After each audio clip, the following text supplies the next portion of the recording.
This is the Situation Room, the only way to start your day. Okay, well, let's get into that conversation. And two folks are driving that conversation for us this morning to then be able to do that. Christine Alai is the chairperson of the ICJ, and she's here with us this morning. Good morning, Christine. Good morning, Du. Karibu sana. Asante sana. It's been years. It has. It's good to see you. Good to see you. And thank you for being here this morning. And he's a member of the Kenya Human Rights Commission Board, Kwamchetsi Makoha. Good morning. Good morning, Du. How are you? I'm fine, thank you. How Good. are you? Fine, thank you. Karibuni sana. Thank you both for being here this morning. The jury is out on what we call people from Guinea-Bissau. Mm-hmm. Dennis will tell you. Then he'll also tell you today's proverb, and we'd love to get your interpretation on that. We just made it easy. Kenyans are? People Peculiar. from Kenya are Kenyans. People from Nigeria are? Nigerians. People from Guinea-Bissau? Guineans. What did you say? But the people from Guinea, it's a very beautiful country because it has 80 islands that makes the country, so it's an archipelago. But aside from that, now, one of the things that stand out in terms of the tourism is they have hippos that swim in salty water. I know you're used to Lake Victoria now. When you go there, nataka kuona ile inaswim kwa maji ya nini? Ya chumvi. But let's go to the proverb. A monkey never sees its own backside. A monkey never sees its own backside. Let us go first. How would you interpret it? A monkey never sees its own backside. Well, quite apt for the moment that we are in the country, that oftentimes when you're up in the trees trying to pick the bananas, perhaps others would see the backside and the dirt that lies behind. And I think that's what we're interrogating of our state and our government. What lies at the back that we are seeing, that perhaps the monkey is not while it's climbing the trees to pick the bananas. Komchet, how would you interpret it? You know, she's finished, huh? It's got the echo in Kiswahili, which is nyani haoni kundule. Yes. Which is that you cannot see your own faults. Yeah, just because of perspective. You can never have a 360 on yourself. So you rely on others to tell you where you have defects, shortcomings. Well interpreted. Indeed. So we're coming to the time where getting closer and closer to the 25th of June, it was on that day that quite a number of people were killed during the Gen Z protests. Now, the conversation around compensation is mostly centered around this. But interestingly, folks who have lost their loved ones from previous protests and or massacres are coming in to say, well, excuse me, what are we? Sack of potatoes? How about compensation for us? And even as we get into that part of the discussion, I think our first question is taken from the headline in the Standard today. Will the state payout heal a bleeding nation and end police brutality? We'll start with you, Kwamchetsi. Will this compensation heal, really? Thank you. And I think that editorializing is probably apt for two reasons. Because we are trying to put and not really to create problems. Let me first of all start by saying that from where I sit at the Kenya Human Rights Commission, we always err on the side of victims. And the pain and the loss that people have suffered can't then allow us to even say the sequencing is wrong. If, for example, you lost somebody 2-3 years ago, and this compensation story goes back to 2017, that's 10 years, close to, then we can't even begin to have that conversation about what should be sequenced, because people have gone through pain, people have been dealing with medical bills for that period of time. So I wouldn't even begin to be purist on this and say this is the wrong thing to do. But theoretically, if this were to be done the right way, there are steps, there are probably 4 steps. You start with acknowledgement. You say, I know what happened and we agree that you suffered. That's number one. That is obviously being skipped or being papered over. Number two, we do justice, which is what is the right thing in the circumstances, having acknowledged what has happened. The third thing is accountability. Who is it that is responsible for the pain that you have gone through? And then now where we come to is number four, and compensation is even a half of number four. Compensation is a half of reparations. Reparations is big English for repairing the damage. Yeah? Just trying to restore you back to where you were. Now, obviously, if you are killed, we can't restore you back to life. No. Yeah. So that's where this conversation then is a very difficult conversation for us to have, because yes, if for example you've been destitute because your breadwinner was shot dead in 2017, obviously whatever money are going to be made available can go a long way. It can prevent a child from dropping out of school. It can pay medical bills. It can do so. Whatever assistance, I would say, hurry it along. I would even put my principles aside and say, for the sake of humanity, hurry it along as quickly as possible. But the proper way to do it would be to actually say, let us find justice first. And the first step is to acknowledge and say a human life was disrupted, either it was ended, somebody was injured. So we acknowledge.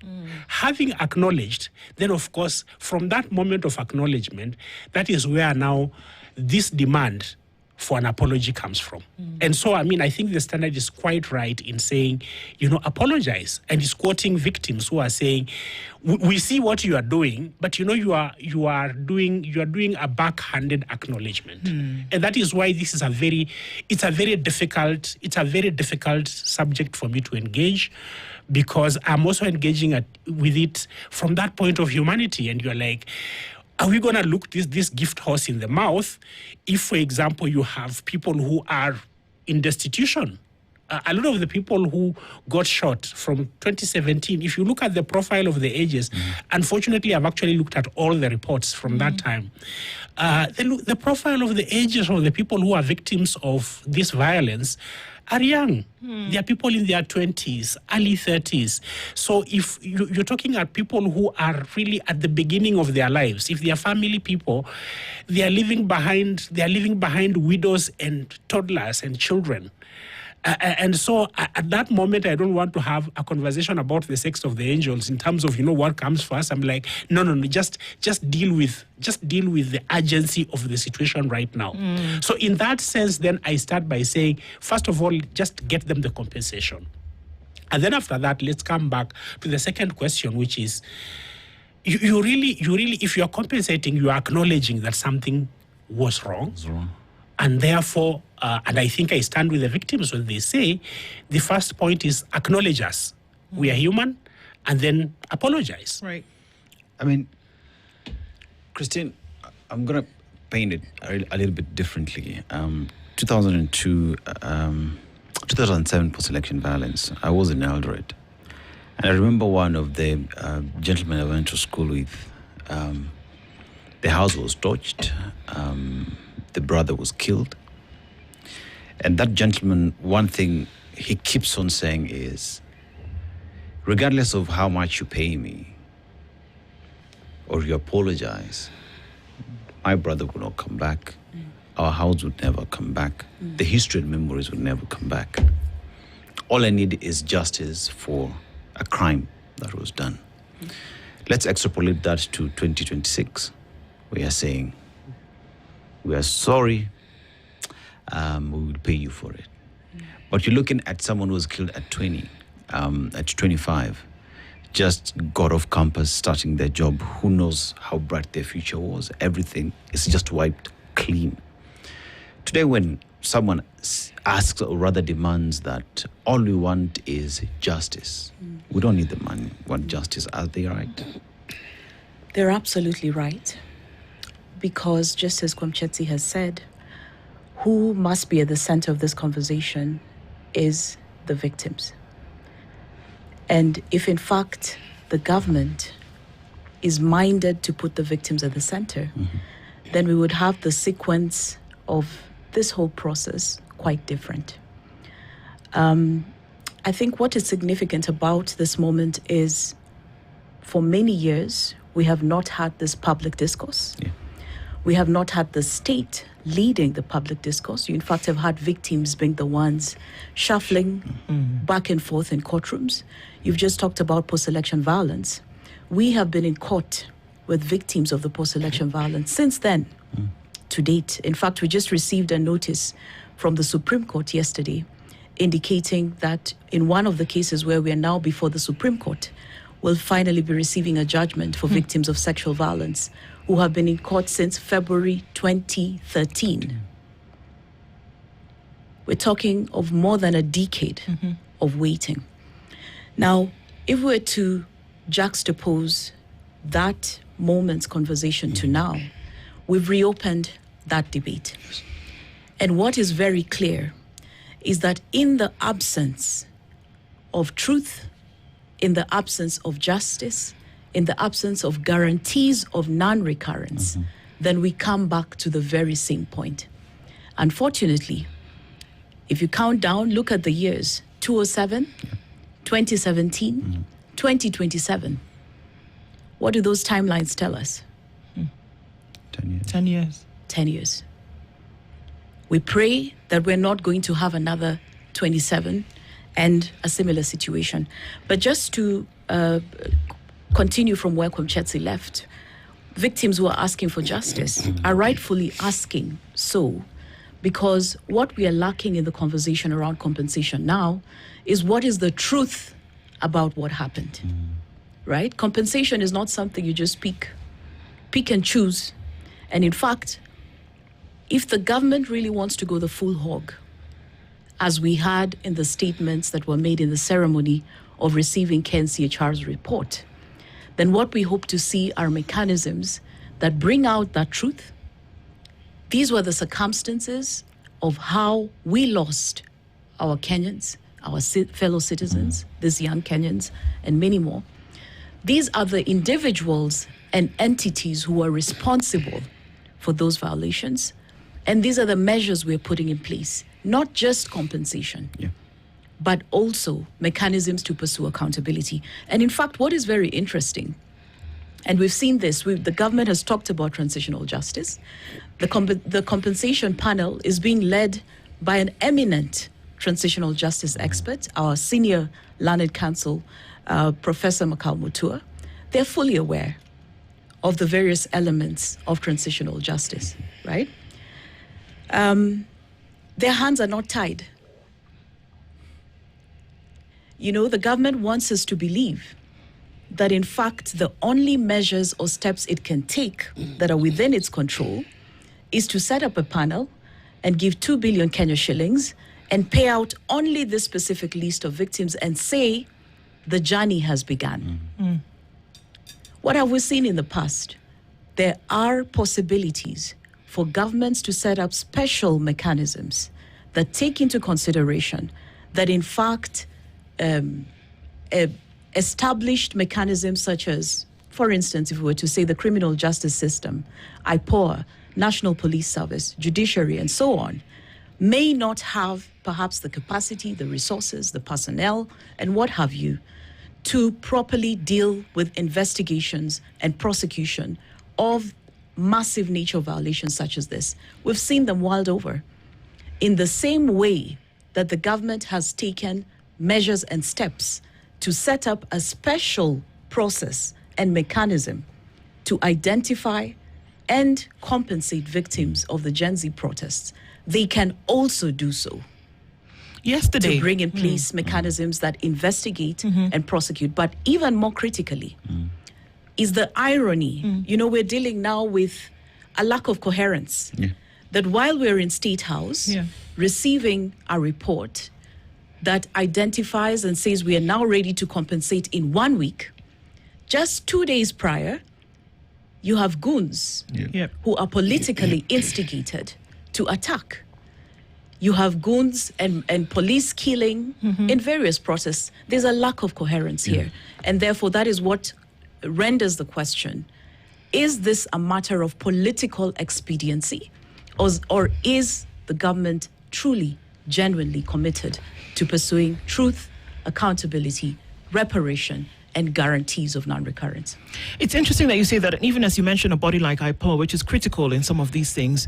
Yesterday, IPOA told the court that it was unable to identify Rex Masai's shooter and the weapon that was used. And they cited resources as the reason as to why they were unable to do this. So when you talk about if the government wanted to, it's not as though they don't have the mechanisms to do it. If they wanted to ensure that the justice that is being sought can actually be achieved, they could. Yep. So we're looking at a situation here where when there are mothers who cry, Kwamchetsi talks about those who are just starting their lives and are also the victims of these processes. Why wouldn't they? And does it not speak of then a larger problem, Kwamchetsi? Because this is what IPOA is telling you. The Independent Policing Oversight Authority is telling you that they are not able to identify one of their own who may have been culpable here. That's the justice that we seek. So who do you turn to? I am going to say some things that are not safe. Okay. This is a not safe space. Is that a thing? Okay. I think this is failure by design, including IPOA. And I keep every day I wake up and I'm confronted by some of these issues. Yeah. I see a deliberate attempt to sabotage all the things that we've said let us deal with institutionally. And I'll try a historical take. And the historical take is that compensation is trotted out as bait so that we can take the transitional justice conversation off the table. Historically, in 2015, then President Uhuru Kenyatta offered 6 billion shillings. 10 billion shillings. She corrects me, of course, she was working very closely with all the victims. There were 10 billion shillings as compensation for all the historical injustices. I don't even know if that money has been paid. I remember one of the things that we were sort of trying to set down was, okay, this is not going to do anything for people who are survivors of sexual violence, rape, and sort of forced reproduction, because if you are put in a situation where you are sexually violated and you become pregnant and you give birth to a child, and there were children that you are sort of like dealing with, you got to raise that child, and they were not part of your plan. Yeah. And so we thought that the softer way would be just extend some grace and some assistance. So President makes this State of the Nation address. 10 billion shillings. I don't know a single victim who has received that money. Okay? Since that time, the Office of the Attorney General has been at the receiving end of almost, this is from former Attorney General Githu Muigai, almost about 100 billion shillings in awards by courts to victims of torture and other human rights violations. They haven't been paid. Those are court awards. They have not been paid. Very, very few have been paid. I have friends out there, survivors of all that violence, state violence. They haven't been paid. So when I see President saying, I'm receiving a report and we have put 2 billion aside, there's a part of me that wants to laugh cynically.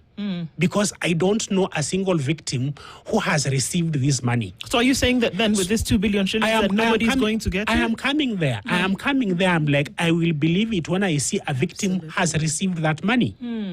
Right? And the second thing that I would like to add to that is that let us also look at the merry-go-round that has also gone on around this compensation story. First, the president has very competent legal advisors. The former chair of my board, where I sit, is a transitional justice expert and is advising the president. And he knows the sequence. He knows this stuff better than me. And yet, what did they do? They appoint an illegal task force to create a compensation mechanism. By the time you're actually getting around and the court is correcting and saying, this is the correct way to do it, 1 year has been lost. By the time you actually finish, in fact, the ceremony at State House was not occurring in a vacuum. It occurred because a commissioner at the Kenya National Commission on Human Rights say, we have finished the structure and the framework, but there is no money that has been provided. And so, we have to come back and say, even when you are making this sort of allocation, I want to take it a step further and say, actually, this is presidential abuse of power. Because if Mr. Ruto is the one who ordered those executions and that torture, this money should come out of his kitty. Mm-hmm. He has enough money. If he wants to put 2 billion shillings, this money should come out of his money. Because why are you and I, taxpayers, being made to pay for the trigger pulling by police officers on the orders of Ruto? Oh, so that's where it's coming from? It's coming from your money. Okay. And you see, that is where, for me, rubber meets the road, because we're here talking about we will compensate victims. All right, sour. We agree it is one of the important things that needs to be done. But we equally look at, again, let's paint history.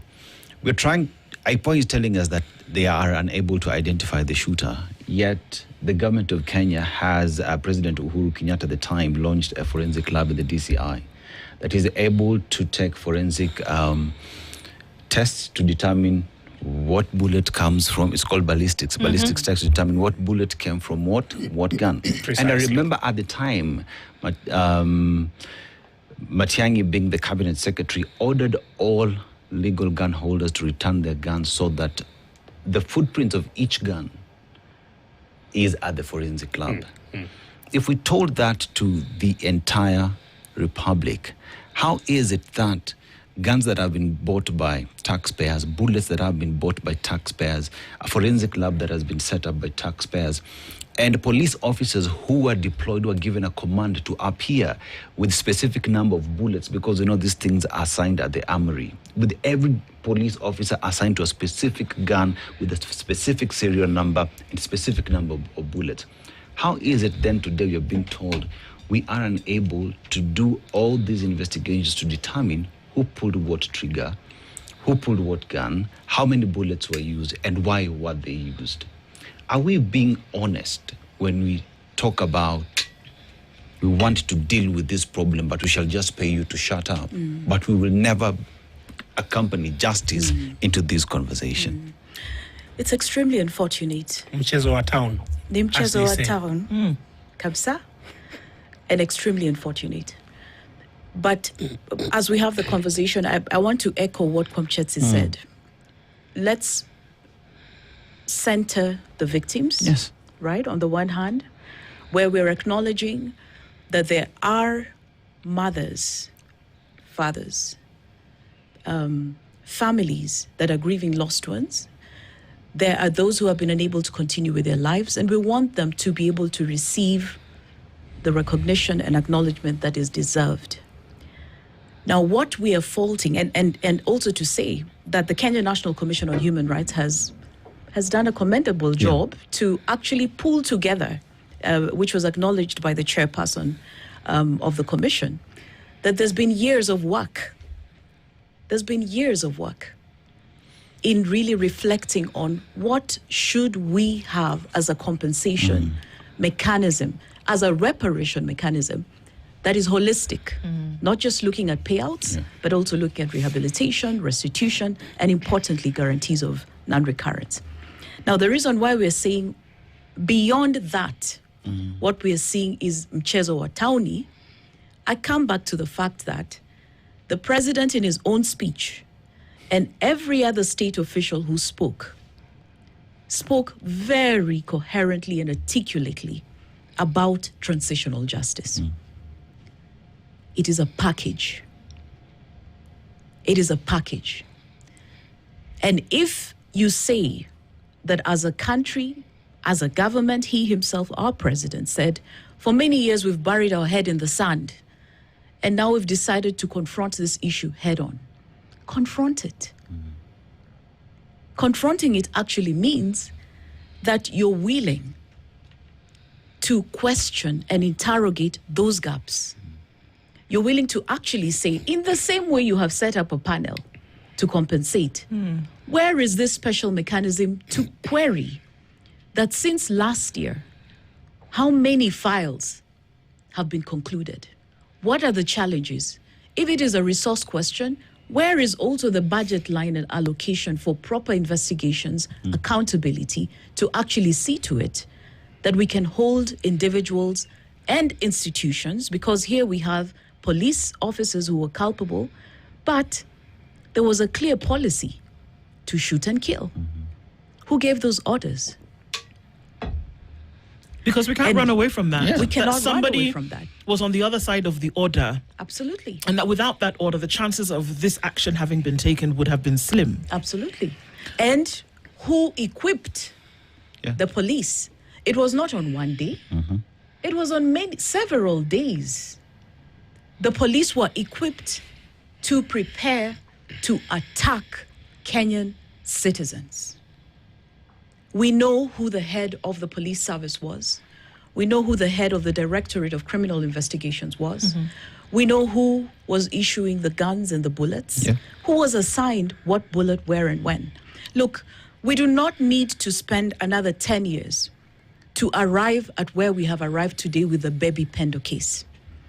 As we talk about the Supreme Court case decision, which we're about to receive on Friday, which is of post-election violence, we are similarly in court with victims, again, for 2017 violations, and the journey has been long for Baby Pendo's family. Similar situation where there's a confirmation that a police officer bludgeoned Baby Pendo to death in her home. A process continues, and the outcome by the investigating authorities is that, sorry, we actually can't tell you which police officer bludgeoned Baby Pendo to death. And subsequently, the magistrate in the inquest says, all right, unfortunately, if you're unable to identify who, then this time we're going to proceed with command responsibility. And the magistrate then says, lists, in fact, the officers who were commanding and in charge of the operation that resulted in the death of Baby Pendo. Subsequently, the DPP in 2022 then initiates the first ever crimes against humanity case in Kenya that charges 12 police commanders who were responsible for the operations in Kisumu. Now, part of this political game results in the Director of Public Prosecutions dropping charges against 8 commanders, leaving only 4 commanders for whom we're in court today, on the one hand in the criminal case, but on the other hand, the victims, together with their lawyers, part of who we represent, have then filed a constitutional petition challenging the DPP on the withdrawal charges against those 8 commanders. Now, to cut the story short, how many years are those? 2017, we're in 2026. 9 years. 9 years down the road. And so the message to the government today is really do not take Kenyans down that road. We commend the process that is underway. What is not yet historic, because the launch was touted as historic, but I want to draw parallels. Think of May 2013 on the steps of Harambee House.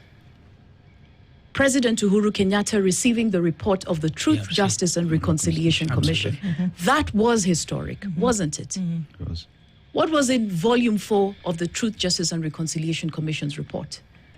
A beautiful framework for reparation. What do we have today? Nothing.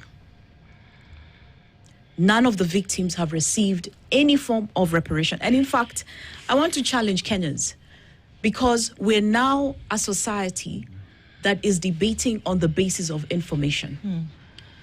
If there's anybody listening today, sign into the website of the Kenya National Commission on Human Rights report. Look for the TGRC report. Look at volume 4. Tell me, isn't it a reflection of this very same report that the Kenya National Commission on Human Rights has, in fact, given to the government and launched? In fact, even much more extensive. Again, move from there, 2015, in National Assembly, President Uhuru Kenyatta then says, the ICC cases have failed, but we still have Kenyans who suffered. And so today, I issue an apology.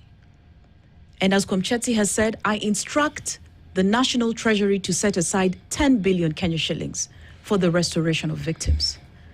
And that's what Komcheti was reminding us today, has never come to be. So the point I'm making is this. It is a significant moment, but it is not yet historic. What will be historic about this moment will be, one, will the right victims receive the compensation that they have been promised? Will, and I say the right victims, post 2007, IDPs were paid. Yeah. So, by the way, Kenyans, we've been down this road. Yep. IDPs were paid, not all, very few, in ranging figures from 400,000 to 10,000 Kenya shillings. If you were in Kisumu, you were lucky to receive 10,000. If you belong to another part of the country, you received 400,000. And depending on the political moment, because it was about political expediency, you received some money and some did not. And so what we are placing before the government today is, what will be historic is your demonstration that you are truly have removed your head from the sand, that you will compensate, that you will initiate mechanisms that do not leave us at the mercy of a criminal justice system that will keep us waiting for victims of post-election violence 18 years. The children who were born as a result of rape 2007 will be voters in the 2027 election. A criminal justice system that will not keep us waiting more than 8 years like the baby Pendo situation to identify who was responsible for killing. We need mechanisms in the same way that the president has led, by setting up special mechanisms and processes using constitutionally established. We don't lack institutions, we lack political will. And on the back of political will comes resources and comes the courage to do what is right. And that is what we want to see. Then this moment will be historic. If we use history, or if you use experience as a teacher, just based on what you're both saying this morning, you don't have to guess to look at it. And I just wanted to say that, there are cadres of victims in this whole thing. There are people who lost life. There are those who, who are injured. There are those who were delivered of babies as a result of sexual violence. And again, I'm not just talking about the Gen Z protests in 2024, because it's very clear that this spans across time. There are those who lost property. There are those whose property was destroyed because they were in a place where they did their business, and, there were criminals. There were criminal elements within those who may have been protesting. Criminal elements, because protesters and criminals are not the same thing. True. All across board. And it's almost very downheartening to say it. But are we looking at a possible situation where a commission a panel has been set up and this compensation might not happen? Should we be coming to grips with the possibility of that reality? I have a hypothesis. I'm going to start at the point where I believe, and I think I'm getting to the point where I'm becoming an elder in Kenya. Okay. I think there's a pattern here. And compensation usually arrives to announce that justice is going to be late and accountability will not be arriving. Number two, the thing that I probably observe out of this is that compensation usually is a signal or rehearsal for more violation. So, and you know, I think the history is there, that every time you hear this conversation about compensation, we are preparing you for an escalation of violence where there are going to be more atrocities committed. And this is a very sad thing. It saddens my heart to make this admission publicly, but the history, unfortunately, bears out the observation that every time we have this compensation, look at 2015. Uhuru Kenyatta makes this, what would look like a very generous offer of assistance to victims. 2 years later, Baby Pendo is killed. And many, many other people are, of course, shot and killed and so on. And that is where this conversation about the current compensation conversation comes. We are coming to, for the past 2-3 years, we have had the president visiting very serious violence, verbally, including saying, shoot people, I don't know in what parts of their limbs and so on. We haven't had a walk back from that violence. And so we are in this situation where we are talking from both sides of the mouth. So is it okay to shoot people in the leg or in whatever parts of the body you think it's appropriate to shoot them? And is it okay to compensate them? So I think for me, every time we are looking at this, we are just de-escalating the conversation around violence so that we can revisit with more serious or new forms of violence. And I would like to close off that by citing what Justice Alfred Mabea did in Kisumu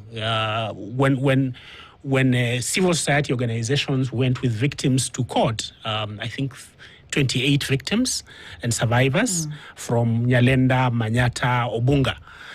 People, victims of shooting, people were being pulled out of their houses and shot and killed and so on. And he awarded 38 million shillings for varying levels of violations, but also issued a structural interdict. The lawyers here will tell you a structural interdict means a supervised court process, 90 days within which you prepare. And this is now where actually you're getting the results that the state has not been serious. And the court is saying, in 90 days, come with regulations on how we are going to have safe protests. Because every time we have protests in Kenya, we criminalize them. And once we sort of criminalize them publicly from the podium, then we have allowed, sort of quote unquote, we have allowed security services to harm people. And when those people are harmed, when we begin now having accountability conversations, those who are promising, the current security minister, I think promised to defend policemen who violate the law by killing people. Yes, he said they will defend you. Come. He said, he's a very good lawyer, and I know he's a good lawyer, and he offered to defend. So what side do we believe? When the left is saying, we are going to defend you when you kill people, or the one that's saying, we are going to pay you? And I'm just saying, we have to drop the pretense at some point and say, everybody, including children, everybody who is having this conversation is of sound mind, can process the things that state is trying to do, and we are really tired. This is not a conversation for us to be gaslighted about. The state should stop gaslighting people. The issues that we are dealing with are very, very grave. People's lives have been ended. People's lives have been disrupted. This is such a heavy subject. I just wish that we would not play the kind of games that we are seeing around it. Christine, let's look at what it is we're discussing now in terms of police excesses, right? And the 2010 Constitution came with reforms that even changed the police name from a police force to police service. You remember the Kavuludi Commission and the interviewing of police officers, all this to make sure that we change the face of the police. Heck, later we even decided to change their uniform just so we have a new feel of a new police service. But to look at everything we've discussed here, and there is a semblance of us going back to that which we've done. Everything wrong is what we are quoting today. Because you ask yourself, even the interviews that we did back then during Kavulidi, return on investments were zero, because you're back to where it is we were. On one hand, we're saying we want to do right. We want to right the wrong that happened. But June 2024, we see Kenyans are shot. 2025, others are killed again. 2026, we see protests. Kenyans again being shot on the streets, people being abducted. And one asks the question, this entire structure, has it been engineered or designed to fail? That everything else we're seeing is just public relations exercise? Well, I must say that what we set up as a country in the Constitution was not set up to fail.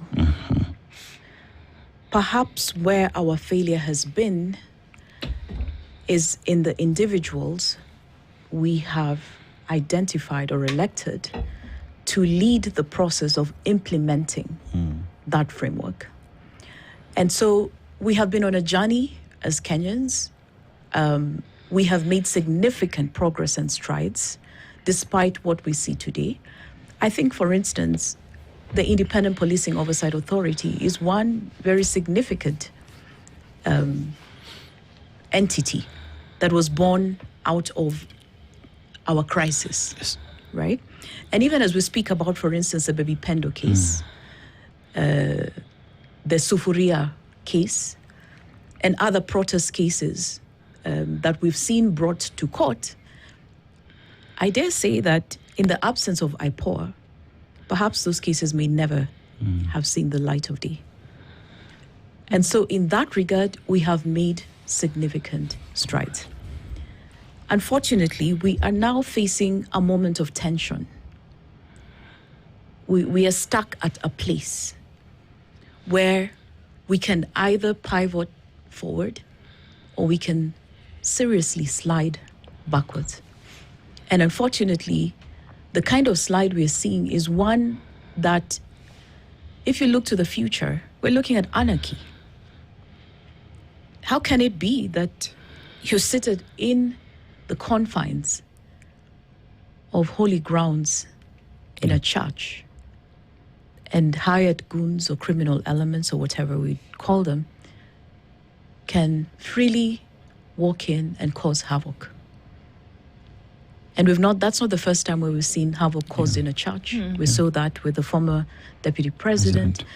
We saw that at the, in other places, at the Kenya Human Rights Commission, Officers, with victims who are gathering to issue a statement. In other words, where we're sliding is extremely dangerous. That in fact, the freedoms we have stated would be protected in our constitution are seriously under attack. So what I would say is this: I think we need to pay greater attention to who it is we're identifying to lead our processes of activating constitutionalism. We say time and time again that a constitution in and of itself is words. It articulates our aspirations and values, but to leave them out, we actually need men and women who will be bold enough, who will be credible, who will be honest to get us to the point where we actually achieve that. And so in the absence of that, it goes full circle. If you don't have the right leadership in parliament, then we will not get the right resource and budgetary allocation to all of these independent bodies. In the absence of the right leadership, you don't have the right people leading independent constitutional commissions. What do we then expect as an output? The results we are seeing today are the outcome of incrementally clawing back on this progression that we promised ourselves in the Constitution. But I must say that all is not lost. I think the power, increasingly we realize that the power lies in us as a people. And we have the responsibility to help us get to the next level. The president did issue an apology a couple of days ago. And this was, of course, in relation to this compensations panel that is going to maybe start their work in earnest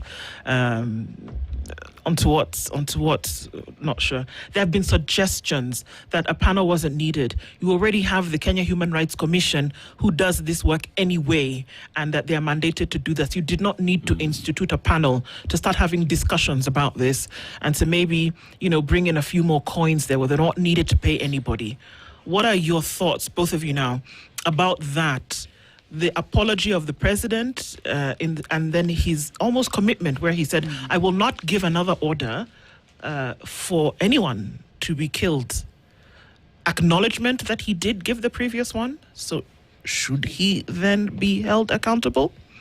And then why duplicate roles if you already have a Kenya Human Rights Commission to do this exact same thing? I'll start there with the KNCHR, and I'm very fond of the KNCHR because the KNCHR sometimes stands in moments when institutions are collapsing. In this particular regard, there is one thing I think there is a misstep, and I hope that they are able to correct it.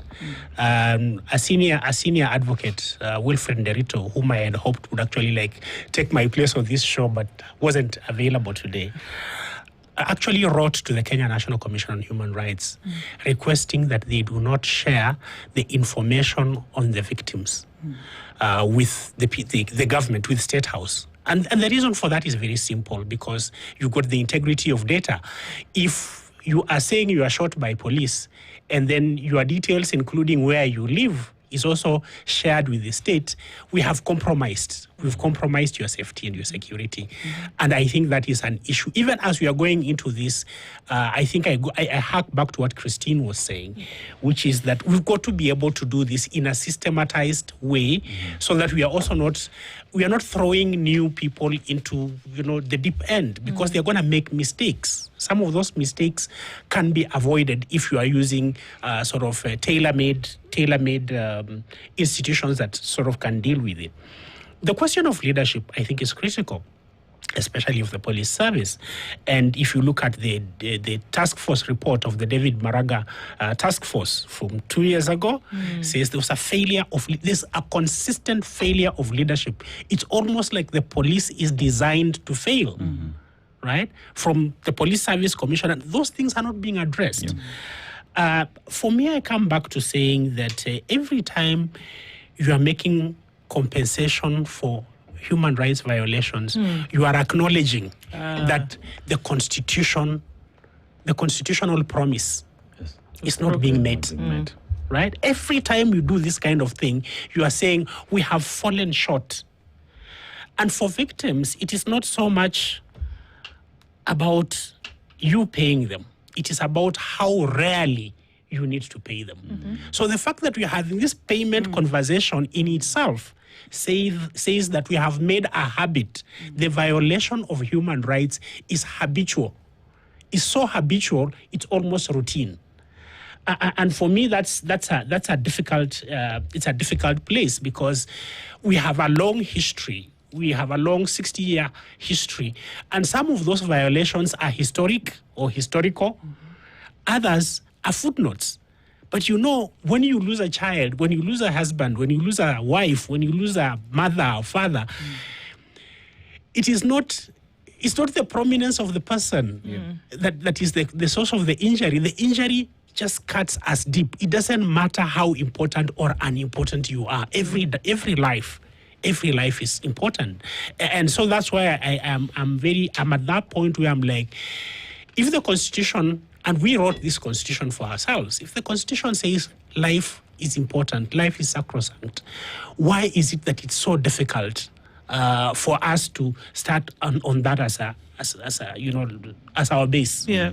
And I guess a final one from you, Tina, is a lot of people have come out to say that the apology it's kind of like salad without dressing. It's neither here nor there. Is it a first step? Should it be acknowledged as that? To be honest, if I had the opportunity to advise the president on how the historic event or touted historic event was held at State House, I would have had victims present.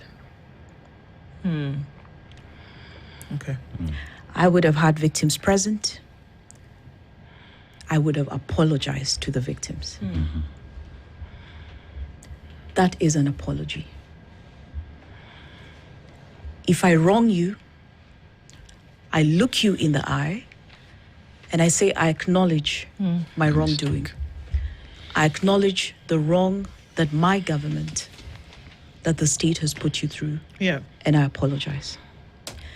But beyond that, I must make a commitment that I will not do what I did again. Right.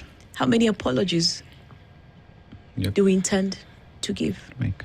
Because sadly, I reiterate, as the National Commission was issuing its report, we were adding onto the list of those who ought to be repaired. And that must be the reflection we have as a nation. The question we are posing to the state: prove us wrong, This time. Honorable President William Ruto. Prove us wrong that this time, this is not about political expediency. And how we do that? Not just the money, accountability, and a true commitment that it ends here. And that's where we ended this morning. And that's a very clear message. And you don't need to do anything else to it. Kwamchetsi Marhoha and Christine Alai, thank you for joining us this morning. It's one to watch. Let's see what happens as we go through it. Thank you very much for being in the Situation Room this morning. More conversations continue. Good morning at 8:01. Thank you. The latest news. This is the Situation Room.